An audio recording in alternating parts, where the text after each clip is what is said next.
전에 그 세교환학교에서 공부하던 성도님한테 들은 얘기인데, 그 남편이 같이 성경 공부를 늘 하자고 하니까 자기는 시간이 없으니까 당신이 평소에 공부를 해서 토요일 날 스벅에 가서 요약해서 자기한테 좀 가르쳐 달라 라고 하더라. 스벅이 뭡니까? 그랬더니 스타벅스라는 거예요. 그러니까 이제 몇 년 전부터 벌써 이제 소위 엘리트라고 하는 사람들은 이렇게 스벅에서 공부하는 것이 어떤 하나의 트렌드로 자리 잡았었던 것 같아요. 근데 이제 저는 그런 당시에는 그 말을 들었을 당시에는 그 말이 무슨 말인지 잘 몰랐어요. 근데 최근에 어떤 책을 읽다 보니까 일본인 교수가 쓴 책인데, 스타벅스와 글로벌리즘 뭐 이렇게 해가지고 그 한 챕터가 있어서 이렇게 봤더니 그분이 그렇게 써놨더라고요. 그러니까 그 스타벅스가 그 맛도 없고 비싼데 왜 이렇게 전 세계에서 그렇게 그냥 괄목할 만한 성장을 하고 있을까? 그리고 여기 우리 지나가다 보면 옛날 있던 우리 예배당 가는 자리에 보면 공릉동에 큰 건물을 다 부시고 거기다가 스타벅스 매장을 이렇게 지어놓고 그 다음에 차로 이렇게 가서 이렇게 받아오는 그런 그 뭐라고 그래? 하여튼 뭐 그런 그렇게 해놨는데 뭐 문전성시예요. 그거 뭐 가득 차 있고요. 그러니까 그리고 차들도 계속 이렇게 그 무슨 뭐 주유소에 들어갔다 나오는 것처럼 까만 기름을 이렇게 위에다가 이렇게 물고 나오는 사람들로 문전성시를 이루고 있는 그 모습들을 이렇게 보는데, 그분이 얘기하는 게 그런 겁니다. 그러니까 왜 그렇게 그 스타벅스가 인기가 있고 그 유행한가라고 하는 것에 대해서 이렇게 전면에 커다란 유리창과 화려한 오픈 테라스, 또 효율적인 주문 방식, 또 미국 본점과 다를 바 없는, 그래서 평범한 시민들에게는 살짝 문턱이 높아 보이고 고급스러운 이미지를 준다는 거죠. 스타벅스의 성공은 바로 이러한 이미지 전략이 도시의 감성, 특히 미국적인 성공을 동경하는 젊은 비즈니스맨의 감성과 절묘하게 맞아떨어진 데 있다는 겁니다. 그런데 이제 이 사람은 현대 사회를 휩쓰는 그 글로벌리즘과 일맥상통하는 거대한 압력으로 느껴진다라는 거예요. 그래서 최근에는 엘리트라면 스타벅스에서 공부하고 일한다는 새로운 신앙과도 같은 묘한 인식이 전 세계적으로 생겨났다라는 겁니다. 그래서 그 바람에 스타벅스라는 미국의 자본주의가 낳은 부산물이 도시의 성지처럼 되었다. 성전처럼 된 거예요. 템플처럼 되어버렸다는 거예요. 실제로 아침 일찍 집을 나와서 스타벅스에서 커피를 마시면서 공부를 하고 출근하는 직장인과 학생들을 많이 볼 수 있다는 겁니다. 그러면서 저자는 스타벅스의 성공은 단순한 커피 맛 때문이 아니라고 하는 거죠. 현대인에게 뭔가 특별하다고 느끼는 공간을 지속적으로 제공하기 때문에 그들의 마음을 사로잡아서 대단한 성공을 거머쥐었다라는 거예요. 그러면서 저자는 그 커피의 카페인 효과를 같이 얘기합니다.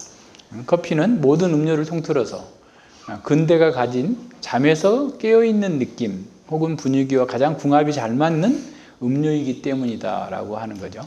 그러면서 이제 프랑스의 그 작가, 19세기 초 프랑스의 작가 그 오노레 드 발자크라는 사람이 있는데, 그 사람은 아침마다 검은 석유, 아주 독한 커피를 마시면서 자기의 그 소진이 될 때까지, 번아웃 될 때까지 그 카페인에 의존해 가지고 책을 막 이렇게 써내려간 이런 사람이 있다고 합니다. 그래서 이제 중세의 음료는 그 술이었는데, 그래서 이제 맥주 소비량을 따지면 중세 시대에는 독일에서 맥주를 한 사람이 몇천 드럼을 먹었는데 이제 바뀌었다는 게, 중세에는 어떻게 보면 알코올을 의지해서 정욕을 추구했다고 한다면, 근대의 이미지는 카페인을 통해서 정신을 차리고 뭔가를 열심히 하는, 그래서 세상에서 성공을 해야 된다고 하는 그런 어떤 거에 사람들이 몰두하고 있다는 거죠. 그래서 커피의 자극은 인간의 한계와 나태함을 극복하게 한다라는, 그래서 이것이 인간의 어떤 한계를 넘을 수 있는 하나의 방법으로 커피를 사용하고 있다는 거죠. 그래서 과로 사회를 지탱해 준 것은 커피라는 거라는 거죠. 그래서 커피에 의해서 각성된 의식은 경쟁이 치열한 현대 사회에서 살아남고 성공하기 위한 필수 요소로 받아들여지기 때문에 그렇다라는 거예요. 그래서 커피가 가진 잠이 오지 않는 속성이 세계를 바꿔놨다라고 얘기합니다. 근데 이제 커피가 원래 아프리카에서 나왔고, 그 다음에 이제 그 수니파, 이스라엘 신비주의파 사람들이 먹기 시작했고, 그 다음에 이제 그 16세기에 유럽으로 들어갔는데, 처음에 들어갔을 때 유럽에서 커피가 이렇게 인기가 없었대요. 근데 이제 어떻게 했느냐면 차를 마시고 막 이랬을 때인데 커피 하우스를 멋지게 짓는 거예요. 그러니까 이 지금 스타벅스가 아마 그런 거를 이렇게 한 것 같은데, 멋지게 지어놓고 커피를 만드는 방법을 시연하고 마시고 이렇게 해서 그 쓴 커피가 굉장히 좋은 것으로 이제 사람들에게 받아들여지도록 했다라는 겁니다. 그러면서 그 사람이 하는 얘기가 그런 얘기입니다. 상인들이 그 물건에 없는 그런 이미지를 거기다 자꾸 집어넣는다는 거예요. 그래서 이제 상인들의 의도적인 노력을 통해서 그 전까지는 존재하지도 않았던 욕구를 만들어서 정착시켰는데, 그게 뭐냐면 이성을 각성시키는 음료 커피라는 광고 카피를 만들어내는 거죠. 선전 문구를 만드는, 이성을 각성시킨다, 졸리지 않게 해서 깨워서 어둠을 물리치고 세상을 개화시키는 일을 하도록 만들어준다라고 하는 그런 선전 문구를 만들어 가지고 하기도 하고, 호화로운 커피숍을 만들어가지고, 커피하우스를 만들어가지고 이렇게 했다라는 거예요. 뭐 일면 일리가 있습니다. 그러나 이제 제가 보기에는 커피를 팔았던 그런 상인들이 존재하지 않는 욕구를 만들어낸 것이 아니라 이미 존재하고 있는 욕구를 그 커피라는 상품에다가 업데이트 시켜놓은 거죠. 그래서 이제 커피를 마시면 사람이 조금 더 어떻게 보면 상류층 사람들처럼 멋있어 보이고, 또 이제 그 각성 효과 때문에 뭔가에 집중도 잘할 수 있고, 이렇게 하다 보니까 그렇게 됐다고 생각이 되는 거죠. 근데 커피를 왜 얘기하냐면 거짓 교사들의 그 방식이 바로 그런 겁니다. 그러니까 인간의 욕구를 성경을 갖다가 붙이지만 다른 것으로 변환시켜 버리는 거예요. 거룩하고자 하는 사람들의 욕구를 율법주의로 바꿔놔버리고, 교회는 다니지만 좀 편하게 좀 살고 싶다, 이렇게 정욕을 추구하면서 살고 싶다라고 하는 사람들의 그런 욕구를 무율법주의로 전환시켜 놔버려요. 그래서 사실은 그런 율법주의에 빠진 사람, 무율법주의에 빠진 사람들이 이 커피를 끊기보다 더 어려울 거예요. 그만큼 중독성이 강하게 세뇌가 되어버렸습니다. 이게 바뀌지 않는 거죠. 그래서 자신들이 봤던 어떤 환원주의적인 어떤 도취 상태에서 그 빠져나오는 것은 마치 마약 중독에서 빠져나오는 것만큼이나 어려운 일이 되고 있습니다.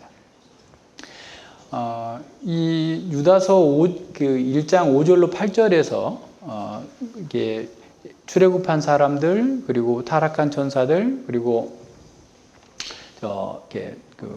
소돔과 고모라를 예를 들어서 그 거짓 교사들에 대한 문제를 제기했다면, 이제 11절과 13절에서는 두 번째 구약의 예를 들어서 얘기하고 있죠.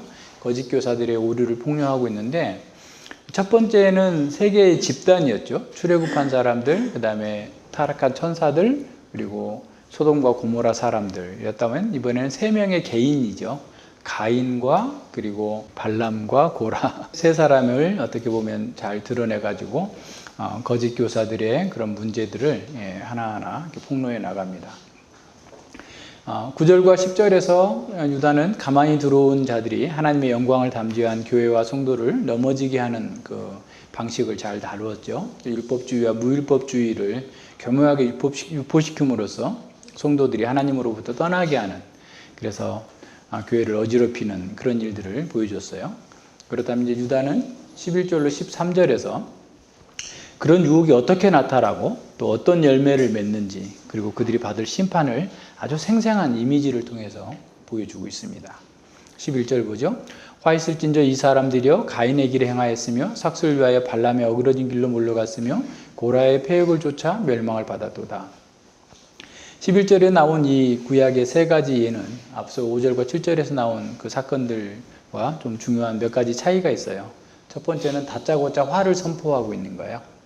그들은 다시 말해서 가인과 발람과 고라와 같이 이 거짓 교사들은 이미 심판이 확정되어 있음을 선언하고 있는 겁니다. 그러니까 이미 멸망당한 이 세 사람, 구약의 악인들로 여겨지고 있는 이 세 사람과 똑같이 그들은 멸망할 운명에 처해 있다라는 거죠. 근데 아까 9절과 10절에서 지난 시간에 심지어 천사라도 정죄하는 판결을 쓰지 않았다라고 했는데 이 유다는 이렇게 정죄할 수 있느냐라고 얘기할 수 있는데 대상이 달라요.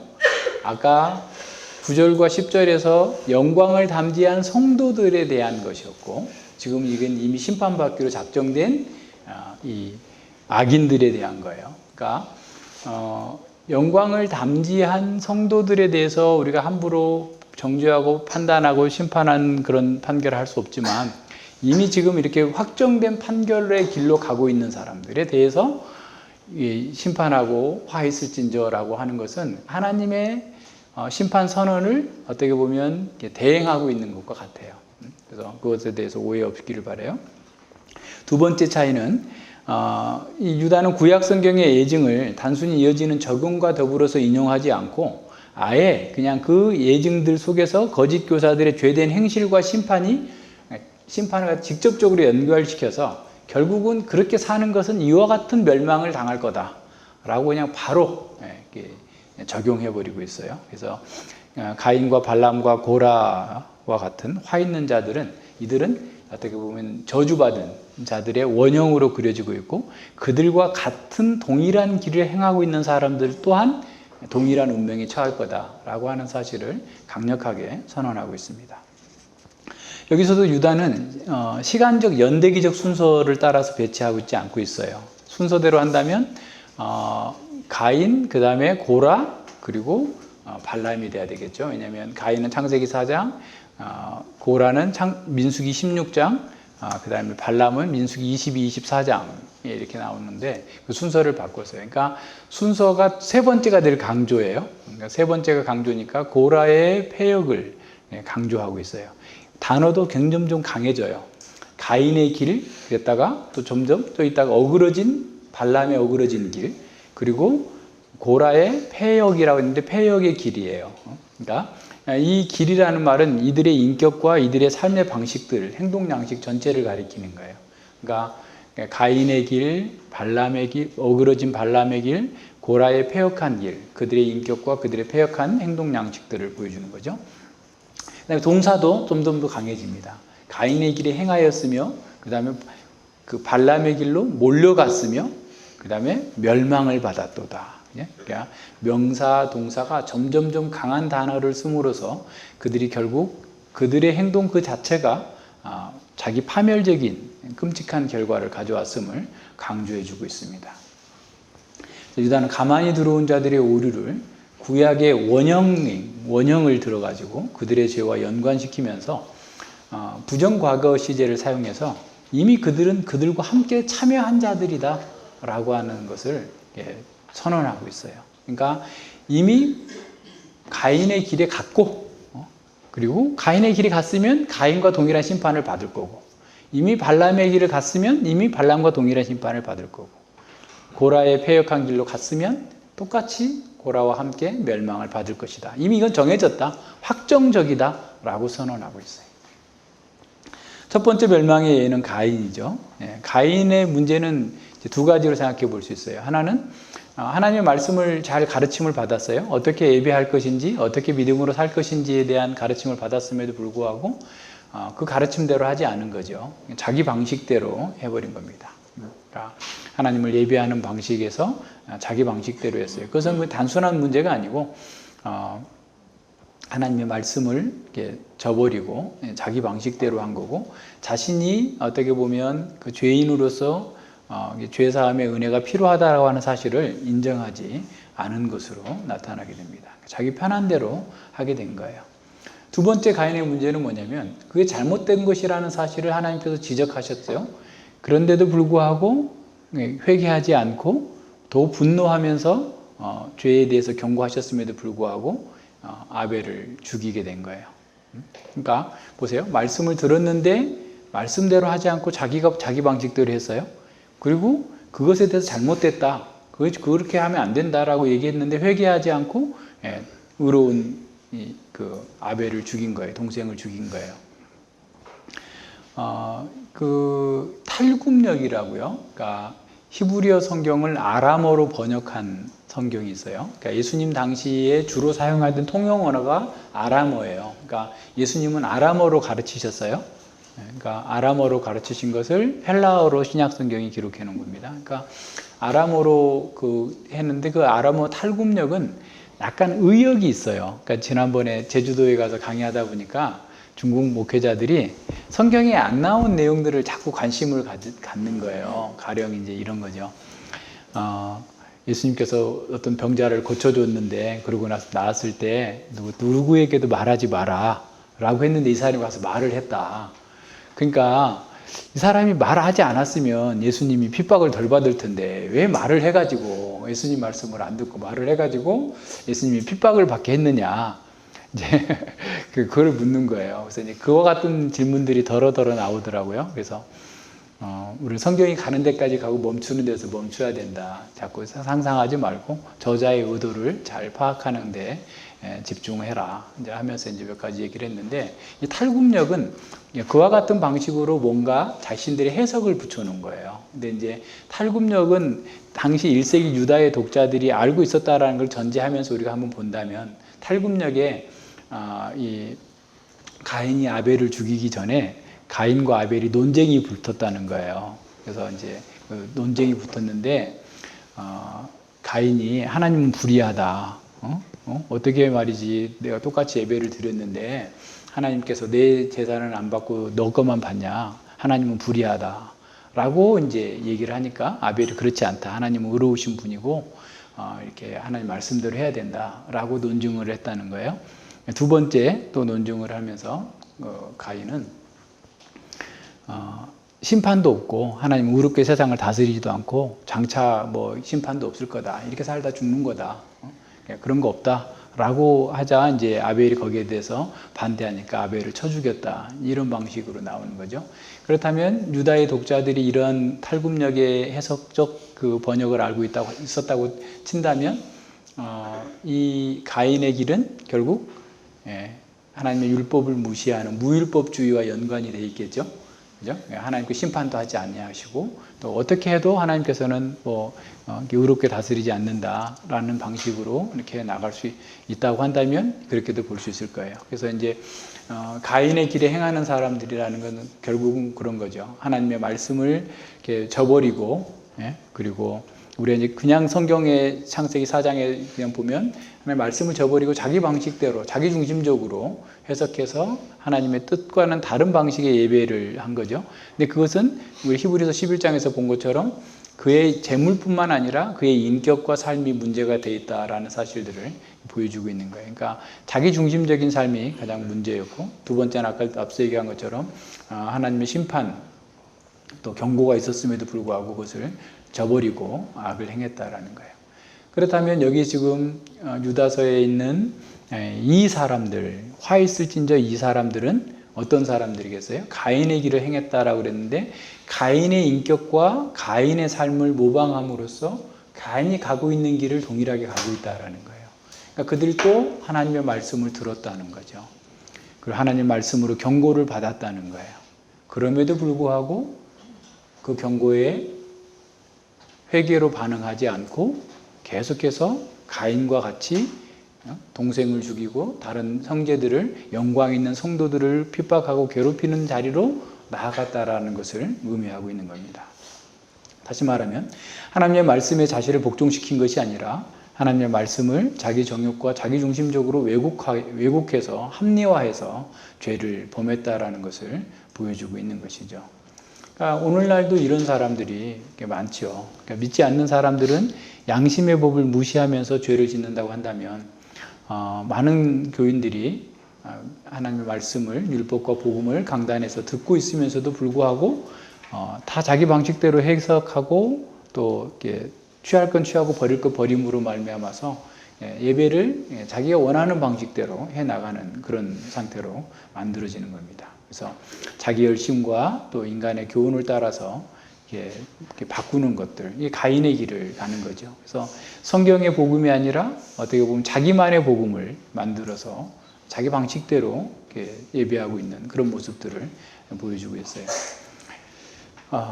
말씀을 잘 선포하고 또 말씀을 따라 이렇게 살라고 해도 사람들은 자꾸 자기 방식대로 그 종교적 열정을 과시하면서 자기가 원하는 것들을 하는 것을 보게 되죠. 가장 기본적인 거라고 본인들이 생각한 11조하고 주일 성수하고 뭐 심하면 새벽기도 했기 때문에 자기는 다 모든 면에서 온전하다라고 생각을 하면서 이렇게 가는 사람들이 많죠. 그러니까 율법과 복음이 제시하는 삶의 방식을 몰라서 그런 사람들도 많지만 알면서도 자기 방식대로 이렇게 거부하는 사람들, 이런 사람들은 가인의 길에 서고 있는 거예요. 굉장히 우리에게도 어떻게 보면 큰 도전이에요. 그러니까 우리가 말씀을 받는다고 하면서 그걸 잘 듣는다고 하면서 또 계속 경고를 받고 있음에도 불구하고 무시하면서 계속 자기중심적인 삶을 사는 것은 가인의 길로 가는 것과 똑같아요. 근데 여기서 지금 차이는 이 사람들은 지도자들이라는 거예요. 그래서 그렇게 사람들을 잘못 이끌어가요. 그래서 이제 그 탈굽역에서는 그 가인의 죄를 단지 동생을 쳐 죽인 것 정도가 아니라 하나님의 의와 장래의 심판에 관해서 부정하는 이단으로, 최초의 이단으로 보는 거예요. 사실 그것도 맞는 얘기잖아요. 그러니까 그와 같은 자들입니다. 두 번째, 그 발람을 보죠. 발람은 가인의 잘못을 한 걸음 더 나가죠. 삭슬 위하여 발람의 어그러진 길로 몰려갔으며 그랬어요. 그러니까 민수기 22장, 24장에서 발람은 그 탐욕 때문에 가서 모압 왕 발락에게 고용되어서 이스라엘 백성을 저주하려고 왔어요. 그러나 하나님께서 그걸 막으시죠. 그래서 이제 그 저주를 축복으로 바꿉니다. 그래서 오히려 그 저주해야 되는데 계속해서 축복을 이렇게 하니까 이 발락이 굉장히 대노하죠. 그러면서 그런 이스라엘의 어떻게 보면 이방인 중에서는 어떻게 보면 물론 이제 이방인 중에 가끔 뭐 느부갓네살 왕이라든가 등등의 사람들이 하나님 나라의 구속 역사를 이해하고 그것에 대해서 표현한 적은 있지만 발람처럼 이스라엘의 축복과 구원사를 잘 깨추고 있는 사람이 없어요. 그죠? 그러니까 유다의 별 홀이 올 때까지 이렇게 올 거다, 메시아가 올 것까지 다 예언했던 사람인데, 그러면서 그는 그 하나님 나라의 축복, 이스라엘 백성들이 누리는 그런 축복까지를 바라고 사모하는 표현까지 했었죠. 그래서 그 민수기 23장 10절에 보면 야곱의 티끌을 누이능히 계산하며 이스라엘의 4분의 1을 누이능히 계수할고 나는 의인의 죽음같이 죽기를 원하며 나의 종말이 그와 같이 바라는도다. 그러니까 의인처럼 죽고 싶다.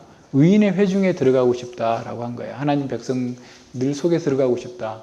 그러면 하나님 백성답게 살아야 되는데 발람은 그런 갈망이 있었음에도 불구하고 자기 육신의 정욕, 탐욕이 발람을 이겨버린 거예요.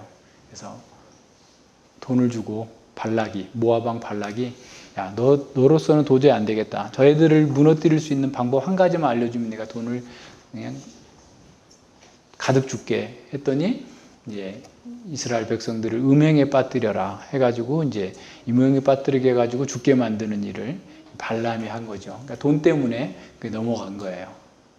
그러니까 발람은 하나님의 뜻을 분명하게 알고 있으면서도 이스라엘 백성들이 얼마나 복받은 백성들이고 이스라엘 백성들이 얼마나 존귀한 자고 이스라엘 백성들을 통해서 온 세계 열방이 구원을 얻을 것이라는 사실을 선언했음에도 불구하고 오히려 돈을 위해서 이스라엘 백성들을 넘어지게 한 거짓 선지자의 전형인 것이죠. 그러니까 직업적으로 말씀을 전하고 경건을 이익의 수단으로 삼는 자의 전형과 같은 자인 겁니다. 그래서 이제 요한계시록 2장 14절에서는 그러나 내게 두어 가지 책망할 것이 있나니 거기 내게 발람의 교훈을 지키는 자들이 있도다.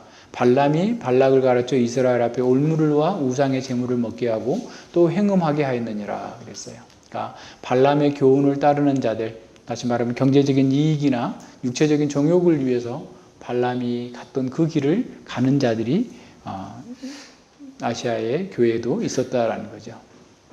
그래서 구세지 못한 영혼들, 또 육체의 정욕으로 미혹해가지고 사람 하나님께로부터 떠나게 만드는 이런 방식으로 나가는 거죠. 자, 이런 자들을 유다는 어그러진 길로 가는 자들이다라고 선언합니다. 그들은 이미 축복의 길을 버리고 어그러진 길, 심판을 자초하는 길로 들어섰다라는 겁니다. 우리가 하나님을 섬기는 것, 그 경건 그 자체가 목적이 돼야 되는데 경건을 하나의 수단으로 생각하게 되면 늘 이렇게 바뀌어 버리는 거죠. 그러니까 다시 말하면 하나님과 나의 경쟁이에요. 그러니까 하나님을 경외하는 것이 나의 그 자체로서 기쁨이 돼야 되는데 하나님을 경외하는 것으로 내 이익을 더 추구하는 것. 이게 이제 늘 경건을 이익의 수단으로 삼는 거죠. 자기 영광을 추구하거나 경제적 이득을 얻고자 하는 그런 상황으로 가는 겁니다. 이런 사람들은 그 자체로서 이미 저주받은 거예요. 이미 어그러진 길로 가고 있기 때문에 그렇습니다.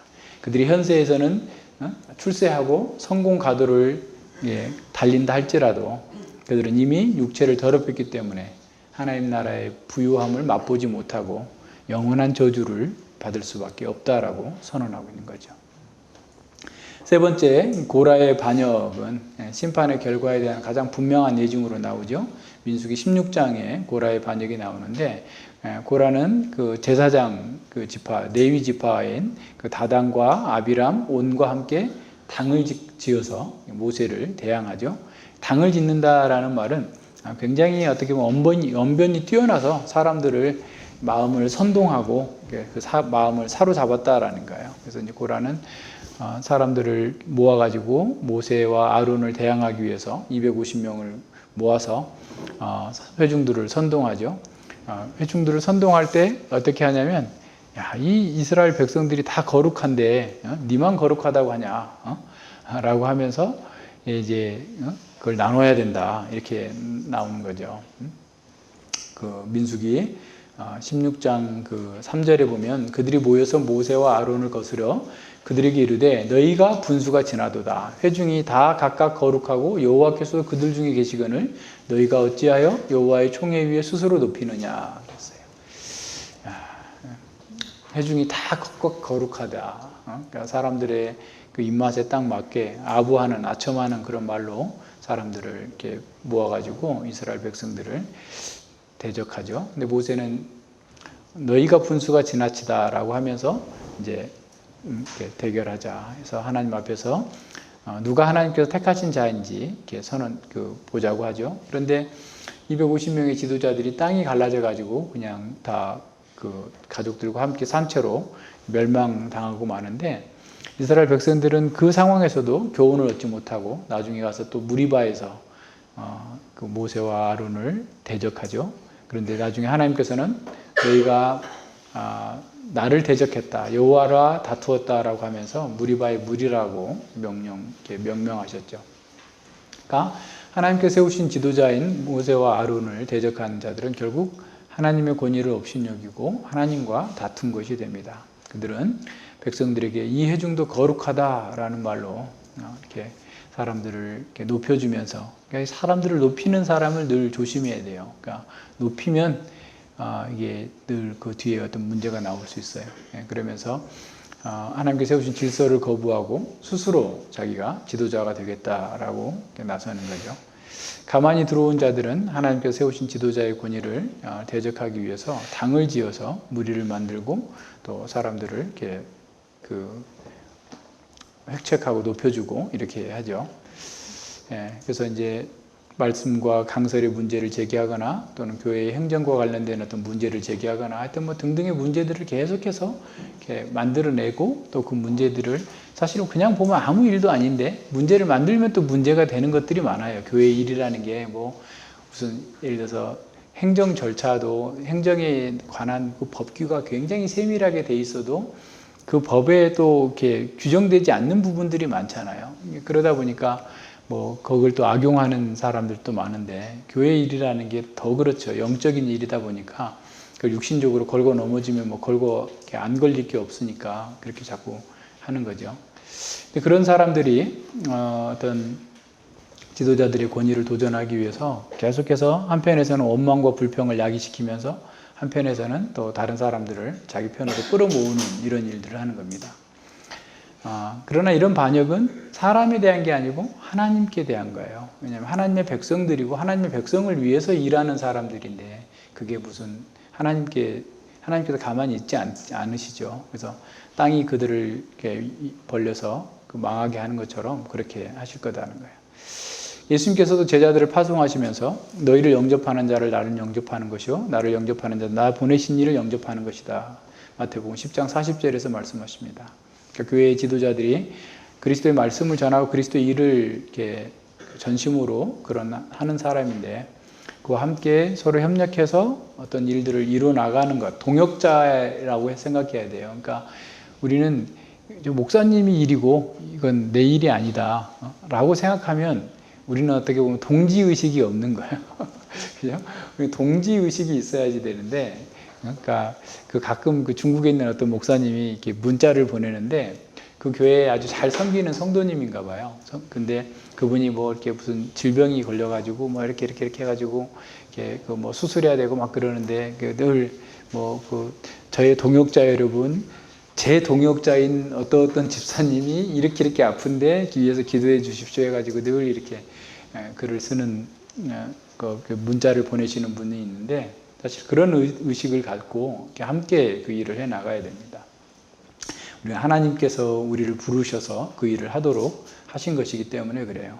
이제 늘 그래서 우리는 뭐 조금 우리 마음에 안 드는 게 있어도 자꾸 불평하거나 또 거기서 어떤 문제를 만들지 말고 이렇게 조금 더 한 번 더 생각해보고 그리고 이게 어떻게 보면 당을 지어서 무리를 만들어서 힘으로 그 문제를 해결하려고 하지 말고 얘기하면 되잖아요. 그냥 이런 일이 있는데 목사님 어떻게 생각하세요? 어떻게 하면 좋겠어요? 이렇게 얘기하면 서로 다 이렇게 달 수 있는 문제들을 자꾸 어떻게 문제로 만들어 가지고 하면 그거 안 됩니다. 요즘에 전에도 얘기했지만 개혁교회를 찾는다는 사람들이 와가지고는 당회의 권위를 무시하는 거예요. 그러니까 당회의 가르침을 받겠다고 하지 않아요. 그러니까 교회에 질서 있는 가르침을 받지 않겠다고 하면 나중에는 어떤 방법이 없잖아요. 그러니까 당회의 권면은 성도가 하는 권면하고 달라요.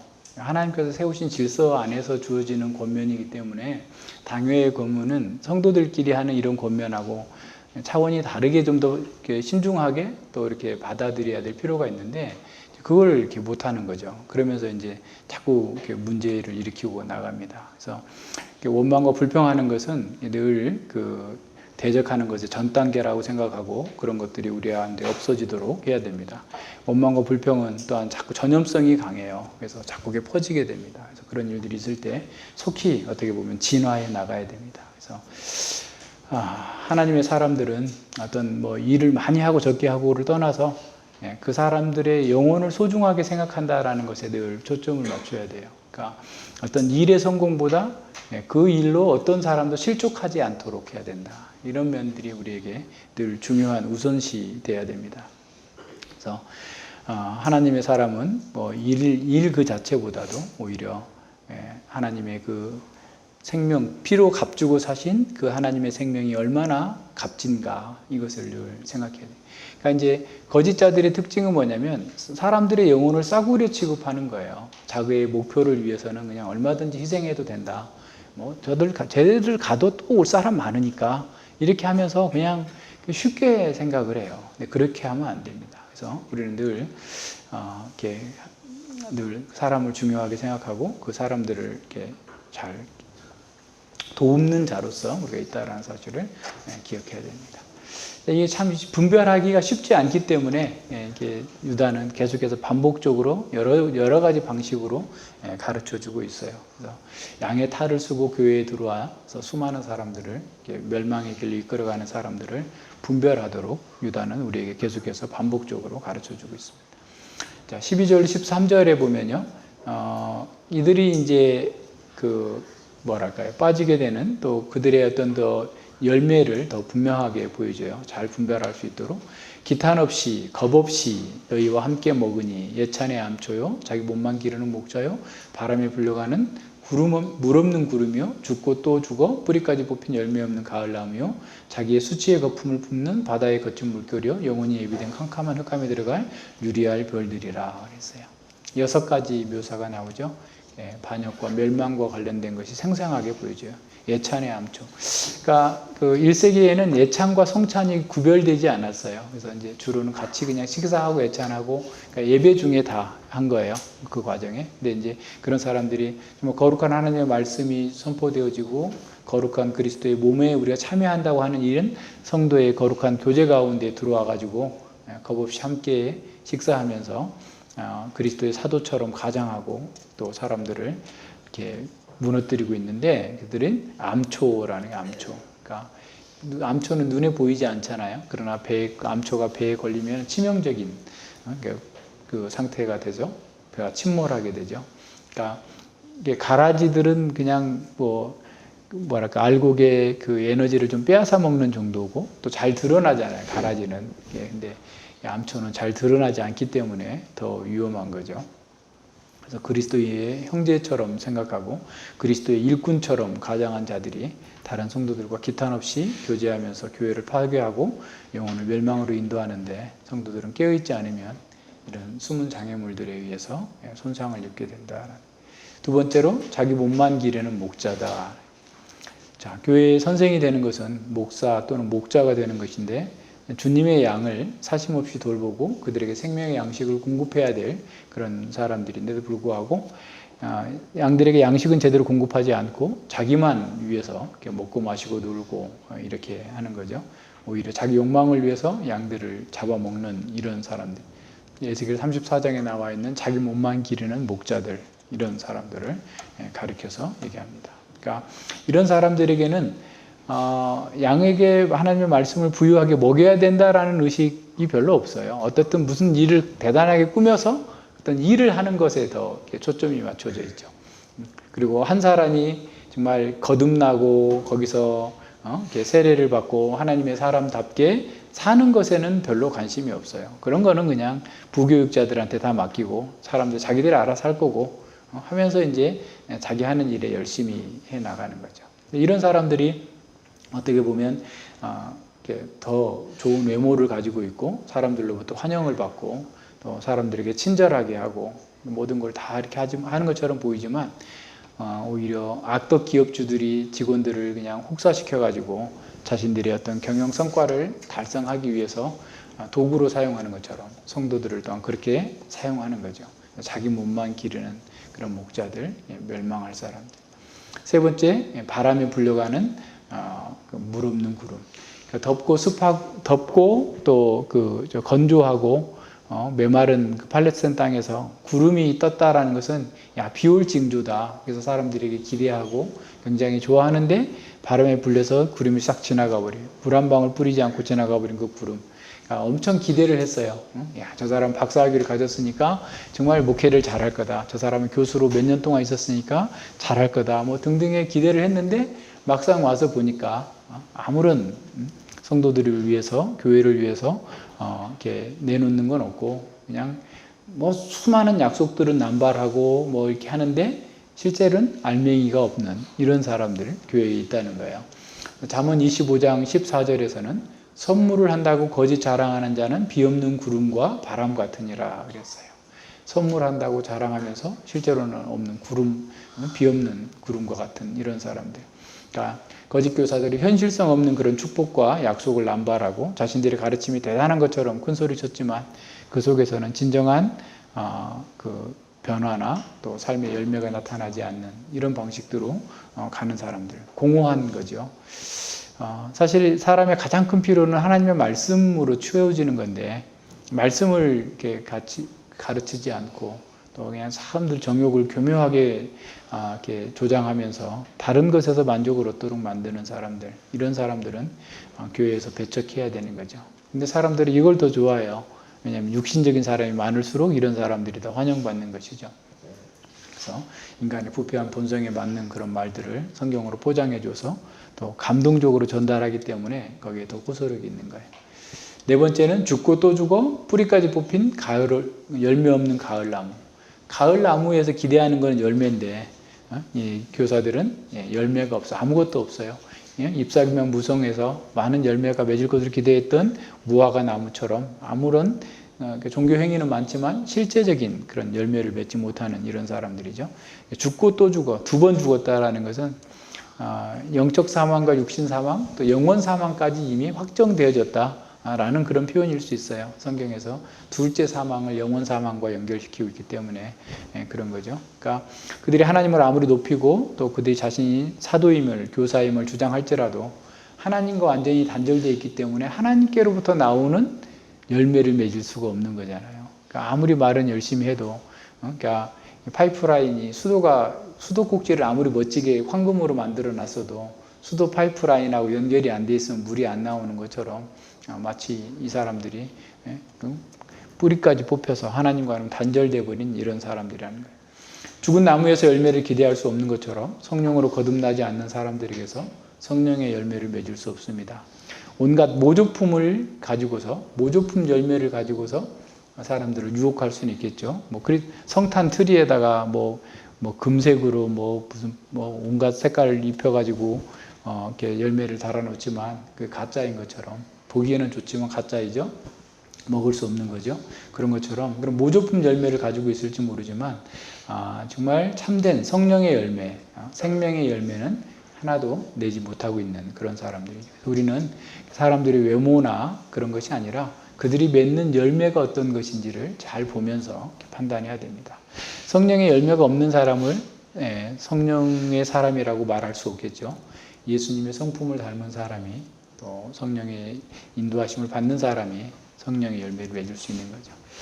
자, 그 다음에 다섯 번째로 자기 수치의 거품을 품는 거친 바다 물결이다 그랬어요. 그러니까 저는 어렸을 때 우리 집에서 바닷가까지 한 1.5km 정도 돼요. 근데 이 겨울쯤 되면 이 겨울바람이 얼마나 쉥쉥 부는지 밤새 불어요. 이게 서북풍. 아침에 그 바닷가에 나가보면 온갖 쓰레기들이 다 몰려와요. 거품, 파도로 안에 있던 그 해수욕장에 이런 데 가서 보면 그 시에서 그걸 다 치워서 그렇지 실제로 가서 보지 않으면 쓰레기산이 백사장이 온통 쓰레기가 가득 차 있어요. 페트병이니 뭐니면 온갖 것들 다 굴러와 있고, 양식장에서 굴러온 것들, 스티로폼 등등 가득 차 있는 거죠. 마치 이 지금 이스라엘 백성들에게 바다는 굉장히 위험과 혼돈의 표상이었는데, 이런 사람들이, 거짓 교사들이 열심히 뭔가 활동을 하고 하는데 결국 거기서 나오는 것은 수치의 거품을 푸는 쓰레기와 같은 것들밖에 없다라는 겁니다. 그러니까 하나님의 사람들은 차분히 하나님의 말씀을 공부하고 기도하고 또 가르치는 데에 집중해야 되지만, 이 사람들은 많은 활동을 통해서 자신의 존재감을 드러내고 또 자기 영향력을 확대하고자 하는 거죠. 그래서 지금도 그러는지 모르겠는데, 옛날에 무슨 그런 신문들 보면 어떤 목사, 유명한 강사 목사, 부흥사 이런 사람들 1년치 그 프로그램을 다 써서 이렇게 광고를 내잖아요. 그런 거 보셨어요? 그런 거 못 보셨어요? 요새는 그런 거 없나? 근데 하여튼 그거 전면 광고 나와요. 이렇게 해가지고 어디 무슨, 그러니까 그걸 보고 글이 오라는 건지 아니면 내년 거 예약하라는 건지 난 그건 잘 모르겠는데, 하여튼 그런 사람들 있잖아요. 그래서 뭘 하고 돌아다니는지 모르겠는데 그렇게 많이 이렇게 하고 돌아다니는데 결국은 하나님 보시기에는 그렇다라는 겁니다.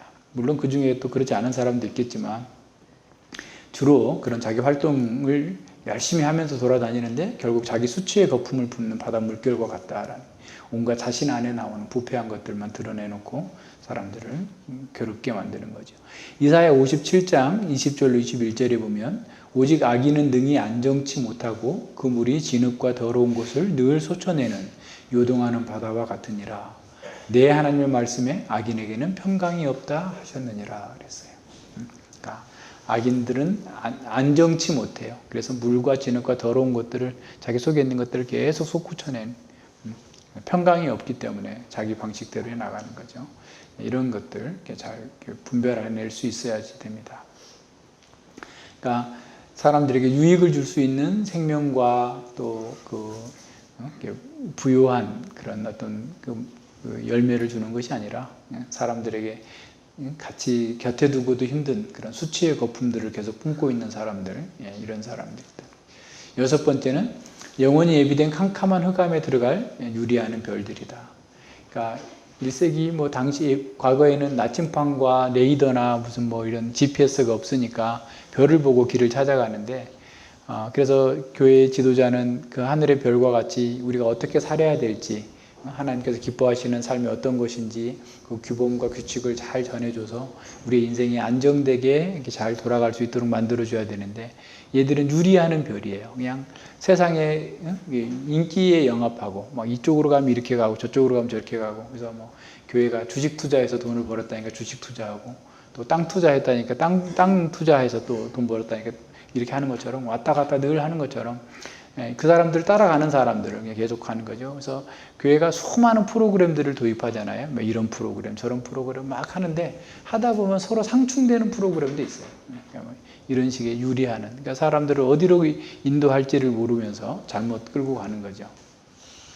그러나 참된 지도자와 성도는 하나님의 영광과 하나님 나라를 향한 방향을 일관되게 유지하는 사람입니다. 그래서 복음과 율법에 따라서 꾸준하게 제자의 길을 갑니다. 아무리 힘들고 어렵다 할지라도 포기하지 않고 묵묵하게 그 길을 가는 사람들이죠. 그래서 다른 사람들에게 그 삶의 방향을 온전하게 제시해 줄 수 있는 그런 사람입니다. 그러니까 하나님의 말씀의 원리를 따르지 않는 사람들은 자기 이익을 따르거나 세상의 풍조를 따르기 때문에 요동하지 않을 수 없죠. 늘 요동하고 이리저리 흔들릴 수밖에 없습니다. 방향을 바꿀 수밖에 없어요. 그래서 정말 많은 사람들을 옳은 대로 인도한 자는 하늘의 별과 같이 아름답게 빛나겠지만 유리하는 별들, 다른 사람들을 이리저리 혼돈케 하고 또 잘못된 길로 인도하는 자들은 영원한 흑암으로 빨려 들어가서 심판을 받게 될 것이다 라는 겁니다. 유다가 제시하는 가인 세 사람, 가인과 발람과 고라의 공통된 특징은 그들이 하나님의 뜻을 명확하게 알았다라는 점이에요. 이는 우리에게도 큰 경고가 됩니다. 하나님의 뜻을 아는 것으로 만족해서는 안 된다라는 것을 보여주는 거죠. 중요한 것은 그 뜻에 자기를 부인하고 순복하느냐라는 겁니다. 가인은 하나님을 예배하는 자로서 어떻게 예배해야 하는지, 어떻게 하는 것이 믿음의 삶인지를 잘 알았습니다. 하지만 가인은 말씀보다 자신의 편리한 대로 예배했고 믿음이 아니라 자기 중심적인 삶을 살았습니다. 더욱이 가인은 하나님의 분명한 경고와 죄에 피할 것에 대해서 경고를 받고도 이를 무시하고 참된 믿음의 사람인 동생 아벨을 죽였습니다. 오늘날도 가인과 같이 자기 중심적인 사람들이 열심히 성경을 공부하면서도 믿음의 자신을 드리지 않습니다. 믿음으로 합하지 않는 거죠. 그래서 온갖 거짓된 논리와 변명을 만들고 말씀에 순종하지 않을 명분을 만들어서 자기를 합리화합니다. 그런 사람들은 참된 신자들의 믿음과 순종을 비웃고 조롱하면서 오히려 핍박하기까지 하죠. 그들이 순종하고 열심을 내는 것은 자기에게 이익이 되기 때문입니다. 자기 이익과 배치되면 언제든지 어떤 이유를 대서라도 제자의 길에서 떠나려고 하죠. 발람도 이방인이었지만 하나님의 계시로 하나님의 축복을 선언했던 그런 선지자였습니다. 그는 하나님의 백성의 축복과 하나님 나라의 구속 역사 전체를 조망했지만 자기 탐욕에 굴복했어요. 그래서 돈을 받고 이스라엘을 미혹해 함으로써 어그러진 길로 갔다가 결국은 멸망당했죠. 오늘날 많은 사람들이 개혁신학에 관심을 갖고 개혁교회를 찾는다고 다니면서 그들도 하나님 나라의 비밀을 보고 하나님 나라의 공동체 안에서 영광을 경험합니다. 어떤 사람은 신학 박사학위도 따고 자칭 위대한 신학자라는 말을 듣습니다. 하지만 그들의 연구와 활동은 자기 영광과 자기 이익을 위한 것임이 드러날 때가 많아요. 그들은 재물과 쾌락과 자존심이라는 우상에 경배합니다. 그들의 사역과 동기의 목표는 하나님의 영광과 교회의 유익이 아니라 자기의 영광과 자기의 이름입니다. 그들 중에는 외모와 활동이 참 탁월해서 발람처럼 한국뿐만 아니라 여러 나라들에서도 잘 알려질 정도로 유명한 신학자들이 있어요. 그런데 그 사람들이 나중에 돈 몇 푼 받고 이단 교주의 책에 추천자를 쓰기도 하고 이단을 정죄했던 사람들이 이단에게 돈을 받고 이단을 풀어주기도 합니다. 고라는 레이지파로서 성소를 섬기는 영광스러운 직분을 받았습니다. 하지만 그는 그 자리에 만족하지 못했고 하나님께 세우신 모세와 아론의 자리를 탐했습니다. 회중들에게 아첨하면서 그들이 거룩하다고 선동하고 회중들의 마음을 빼앗아 당을 지었습니다. 고라의 폐역은 단지 모세를 대적한 것이 아니라 하나님을 대적한 것이었습니다. 하나님을 가까운 거리에서 섬기는 자들이 하나님의 이름과 말씀을 도용하여서 자기의 권력을 강화하는 것을 볼 수 있습니다. 오늘날도 이런 일은 빈번하게 벌어지고 있습니다. 자기 생각을 관철하기 위해서 사람을 모아서 당을 짓고 선동하고 교회 리더십을 흔듭니다. 특히 개혁교회가 막 뿌리를 내리고 어린 싹이 나려고 하는 우리나라의 상황에서 당을 짓고 또 헌금을 무기로 목사를 흔들어서 자신들이 원하는 방향으로 끌고 가려고 하면서 자신들이 주인 행세를 하려는 자들이 많습니다.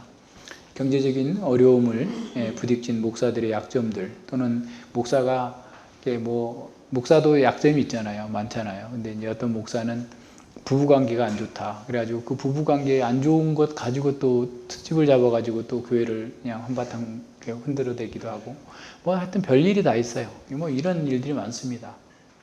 자기 마음대로 교회를 좌지우지하려는 자들이 개혁교회를 찾는다면서 몰려다니고 있어요. 자, 그런 사람들은 자신들의 요구를 들어주지 않으면 사람들을 선동해서 교회를 풍지박산내고 떠나버리기도 합니다. 자, 그렇다면 우리는 이런 사람들을 어떻게 분별해내고 어떻게 교회를 바르게 세울 수 있을 것인가? 11절과 12절에서 본 것처럼 열매를 잘 봐야 되겠죠. 그래서 그들이 암초와 같이 잘 드러나지 않을지라도 시간이 지나면 그 삶의 열매를 통해서 드러납니다. 갈라디아서 6장 17절에서 말씀하고 있는 것처럼 참된 목자와 성도는 그리스도 예수의 흔적을 지닌 사람입니다. 복음을 전하는 사람은 고난과 수치를 부끄러워하지 않습니다. 그들은 복음과 함께 고난받았기에 그 몸에 예수의 흔적을 가졌어요. 고난의 흔적을 갖고 있는 겁니다. 화상을 입어본 사람은 화상으로 인한 흉터를 가진 사람을 비웃거나 조롱하지 않습니다.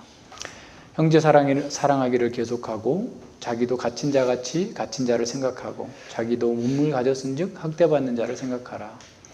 예수님의 흔적을 가진 사람들은 형제의 아픔과 고통을 자기의 아픔과 고통으로 여기면서 돌보려고 합니다. 바울 사도는 데살로니가 교회를 향해서 이렇게 말합니다. 우리가 이같이 너희를 사모하여 하나님의 복음으로만 아니라 우리 목숨까지 너희에게 주기를 즐겨함은 너희가 우리의 사랑하는 자 됨이니라. 이것이 기독교의 사역이고 이것이 기독교인의 기본적인 삶의 태도와 동기입니다. 하나님의 은혜를 경험한 사람이라면 당연히 이렇게 해야 됩니다. 영적 사망과 육신 사망, 영혼 사망에 처해져야 마땅한 사람들이었어요. 우리는 또 죽고 또 죽어서 뿌리까지 뽑혀서 영원한 불못에 들어가야만 마땅한 자들이었습니다. 그런데 우리는 아무런 값없이 은혜로 이 지옥을 면했을 뿐만 아니라 영원한 생명과 하나님 나라를 상속받은 사람들입니다. 그런 은혜를 경험한 사람이, 그걸 안 사람이 어떻게 경건을 자기 이익의 재료로 사용할 수 있겠습니까? 그 은혜를 입은 자가 형제와 교회를 자기 이익을 위한 대상으로 삼겠습니까? 그 은혜를 입은 자가 형제를 실족할 수 있는 그런 과격한 말로 정죄할 수 있겠습니까? 은혜를 모르는 자들은 일은 열심히 하는 만큼 불평과 원망을 끊임없이 터뜨립니다. 모든 것이 자기가 원하는 대로 자기가 주관자가 되어서 돌아가야 하는데 그렇지 않으면 이런저런 명분을 만들어서 분쟁을 일으킵니다. 우리가 민수기에서 배운 것처럼 원망과 불평은 이스라엘의 변두리에서 또 아주 작은 일에서 먹는 것에서 시작돼 가지고 리더십의 최상위까지 도달합니다. 고라의 폐역한 길은 아주 작은 일에서 시작되어서 결국 하나님의 권위에 도전하는 자리로까지 나아갔습니다. 유다가 반복적으로 이것을 가르치고 상기시키면서 우리가 이것을 분별하기가 쉽지 않다라는 것을 의미합니다. 우리가 분별하지 못한다면 우리는 다시 가인과 발람과 고라에게 속아 멸망의 길로 치닫게 될 뿐입니다. 그렇다면 우리는 어떻게 분별할 수 있을까요? 먼저 우리 자신의 정체성을 확고하게 해야 됩니다. 내가 누구인지를 바르게 알아야 되는 거죠.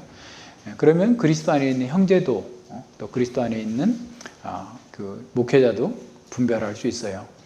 그리스도인의 형제를 식별하는 것은 거의 본능적으로 이루어집니다. 이게 정말 말로 설명하기 어려운 정도인데요. 이는 하나님의 자녀에게서만 나올 수 있는 그런 신령한 특징이 있기 때문에 그래요. 그러니까 육에 속한 사람에게 나올 수 없는 신령한 성품들이 그 속에 있기 때문에 그래요.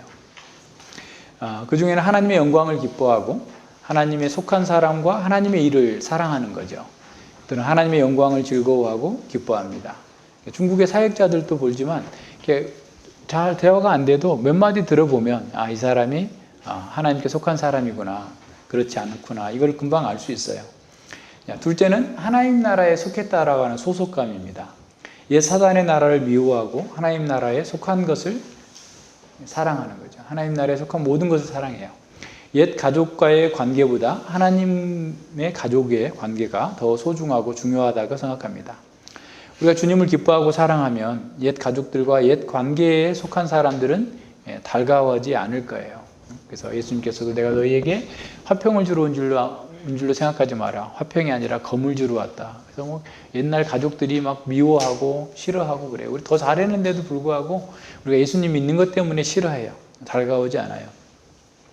그래서 우리는 그들을 향해서 연민과 안타까움을 갖고 그들을 위해서 할 수 있는 일을 다 하지만 그들과 함께 과거의 삶을 다시 추구하는 방식으로 살지는 않아요. 오히려 그들과 함께 있는 것보다 하나님과 하나님의 가족과 함께 고난받는 것을 더 즐거워합니다. 그래서 시편 84편 10절에서 말하고 있는 것처럼 주의 궁정에서 한 날이 다른 곳에서 첫날보다 나은 즉 악인의 장막에서 거함보다 내 하나님의 문지기로 있는 것이 좋사오니. 악인의 장막에서 장차관하는 것보다 나는 하나님의 집에서 하나님의 사람들과 함께 사는 것이 좋다라고 하는 거예요. 세 번째는 하나님 나라와 교회의 관심사를 공유하는 것입니다. 우리는 한 믿음과 한 성령을 가졌기 때문에 한 소망을 가지고 함께 그 일을 위해서 협력하려고 합니다. 하나님의 가족은 하늘의 시민권을 가졌기 때문에 하늘 아버지께서 주신 사명을 더 중요하게 생각합니다.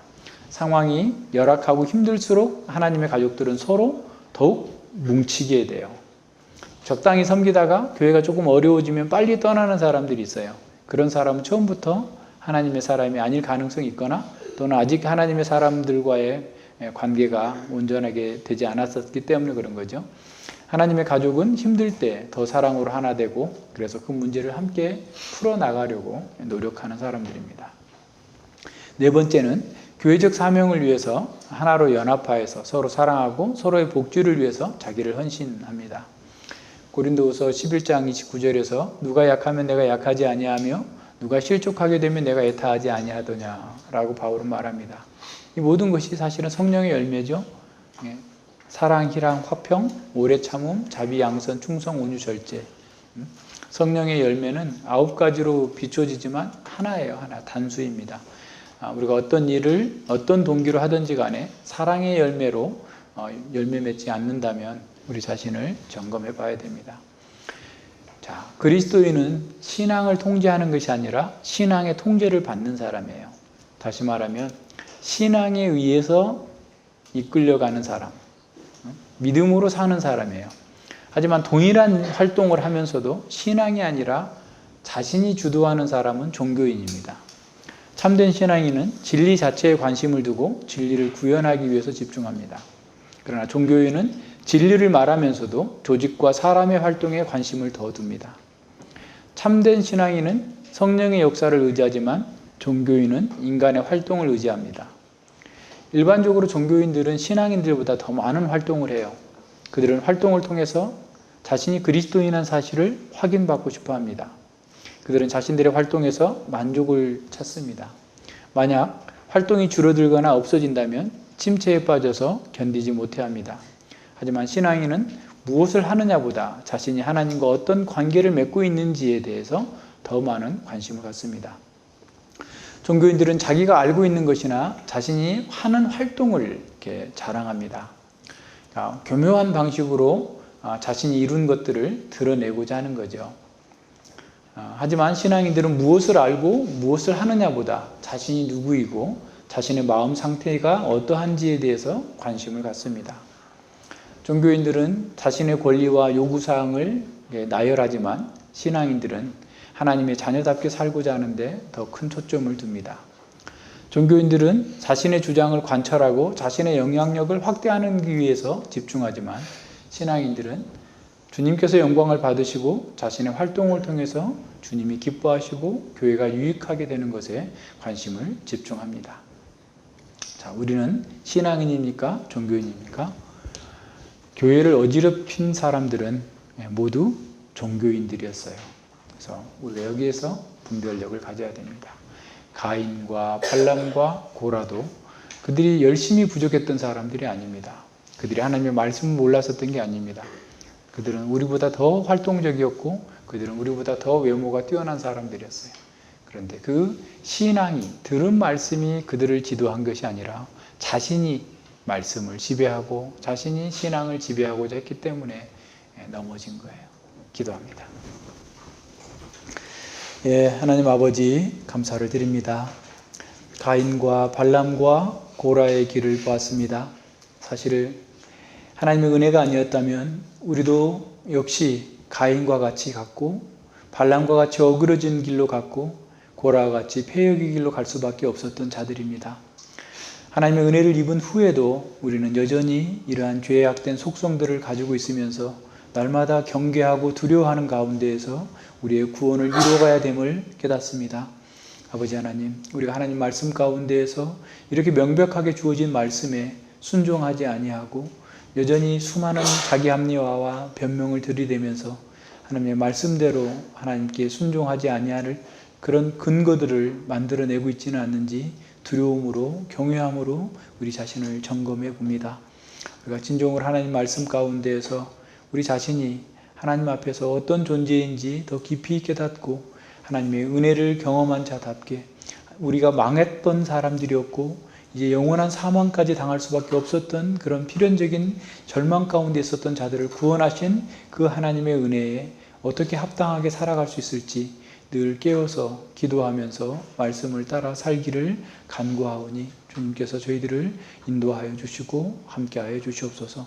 감사드리며 예수님 이름으로 기도드립니다. 아멘.